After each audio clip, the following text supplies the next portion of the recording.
সেই দিন আর বেশি দূরে নয়, যেদিন আমার মৃত্যুর খবরটা ভেসে আসবে মসজিদের মাইকে, আর আমার নিথর দেহটা দেখে মানুষ আফসোস করে বলবে, কালকেও দেখেছিলাম এই মানুষটাকে মুচকি হেসে কথা বলতে, তবে আজ হঠাৎ এমন হলো কেন?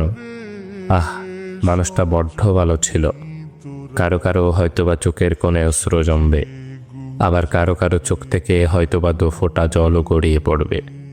আবার অনেকেই খুশি হয়ে বলবে, যাক, ভালোই হলো, আপদটা বিদায় হয়েছে।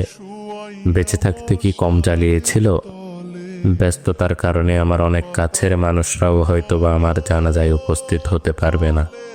আবার অনেক দূরের মানুষও শত ব্যস্ততার মাঝেও ছুটে আসবে আমাকে শেষবারের মতো বিদায় দিবে বলে। লুকিয়ে থাকবো আমি 3 টুকরো সাদা কাফনের আড়ালে। কেউ কেউ ছুটে আসবে আমাকে শেষবারের মতো একটুখানি দেখবে বলে। আবার কেউ কেউ আমার মৃত্যুর সংবাদ শুনে দোয়া পড়াটাও প্রয়োজন বোধ মনে করবে না। সেই দিন আমার পাশে থাকা ছোট্টকাল থেকে আমায় আদর যত্নে বড় করে তোলা প্রিয় মানুষগুলো বলবে, লাশ বেশি সময় ধরে ঘরে রাখতে নেই, তাড়াতাড়ি নিয়ে চলো। দাফন কার্যে অত বেশি দেরি করতে নেই। শত কষ্ট উপেক্ষা করে তৈরি করা আমার সাজানো গোছানো জীবনের সমস্ত সম্পর্ক, টাকা পয়সা, গাড়ি বাড়ি, জায়গা জমি ইত্যাদি কিছুই আর আমার থাকবে না।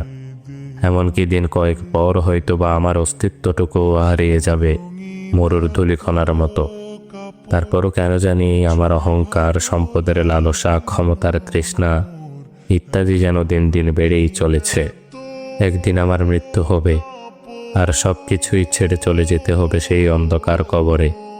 এই কথা যেন জেনে বুঝেই ভুলে বসে থাকি এই মিথ্যে দুনিয়ার মিথ্যে মায়ার চাদরে নিজেকে জড়িয়ে রেখে।